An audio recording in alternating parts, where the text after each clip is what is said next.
Pour le pays, pour les ancêtres, marchons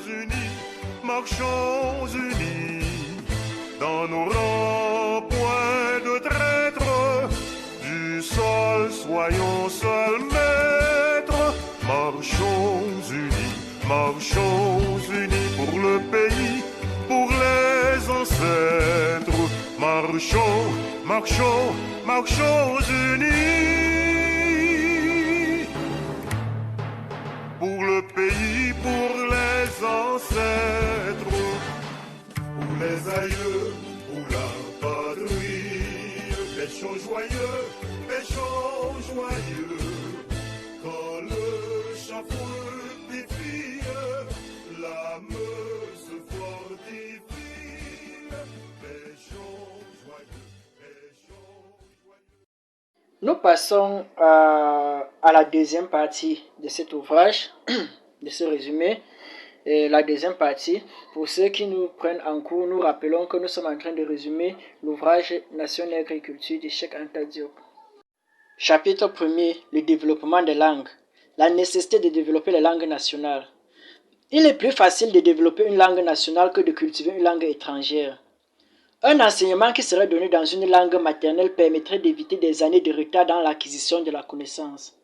Très souvent, l'expression étrangère est comme un revêtement étanche qui empêche à notre esprit d'accéder au contenu des mots qui sont la réalité. Le jour même où le jeune Africain entre à l'école, il a suffisamment de sens logique pour saisir le brin de réalité contenu dans l'expression.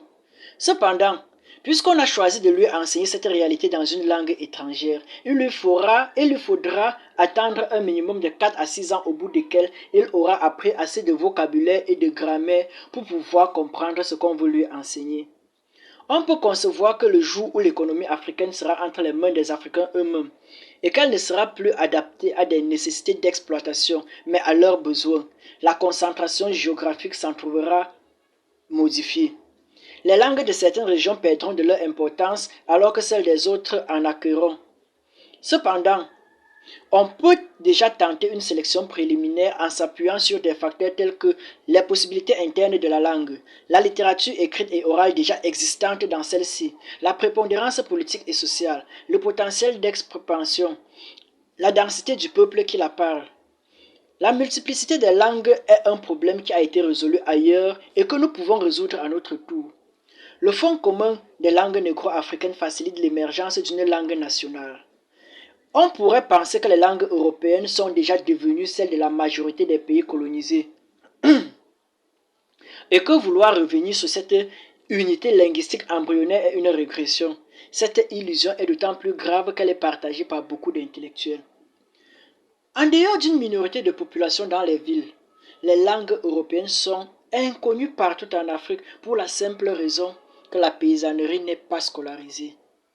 D'autre part, les inconvénients qu'il y a à vouloir adopter une expression étrangère est que ne sont pas seulement d'ordre pratique, mais culturel.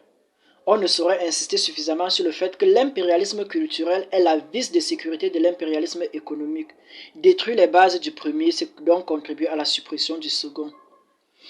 On pourrait penser même que l'évolution d'une langue est un phénomène naturel sur lequel il serait inefficace d'intervenir. Une telle conception est également erronée. Lorsque la mentalité populaire a créé tout le fond de la langue, il est indispensable qu'un effort conscient soit appliqué à celle-ci pour l'élever au niveau de l'expression abstraite, intellectuelle, de la science et de la philosophie. La facilité avec laquelle nous renonçons souvent à notre culture ne s'explique que par notre ignorance de celle-ci et non par une attitude progressiste adoptée en connaissance de cause.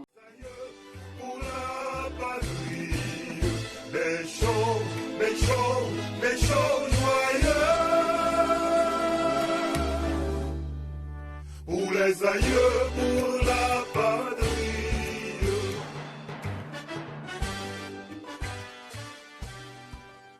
D'introduire dans les langues africaines des concepts et des modes d'expression africaines capables de rendre les idées scientifiques et philosophiques du monde moderne. Une telle intégration de concepts et d'expressions équivaudra à l'introduction d'une nouvelle mentalité en Afrique, à l'acclimatation de la science et de la philosophie moderne au sol africain par le seul moyen non imaginaire. Pour ce faire, on peut disposer de 3 sources d'inégale importance. 1. L'unité de l'égyptien et des langues africaines étant un fait tel que nous l'avons montré, les Africains doivent bâtir des humanités à base de l'égyptien ancien, de la même manière que l'a fait l'Occident à base d'une langue gréco-latine. 2.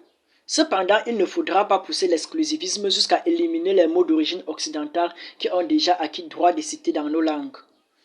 3. L'exploitation des possibilités internes de la langue, de son génie propre. Nous pouvons étendre conventionnellement le sens de toute une partie de notre vocabulaire afin d'exprimer l'univers abstrait, intellectuel, c'est-à-dire scientifique et philosophique. Cependant, force nous est de composer des mots nouveaux. Il importe dès lors d'étudier le génie propre de la langue que nous avons choisi comme exemple d'étude, d'analyser les lois de formation des mots afin de s'y conformer pour des concepts que l'on veut introduire.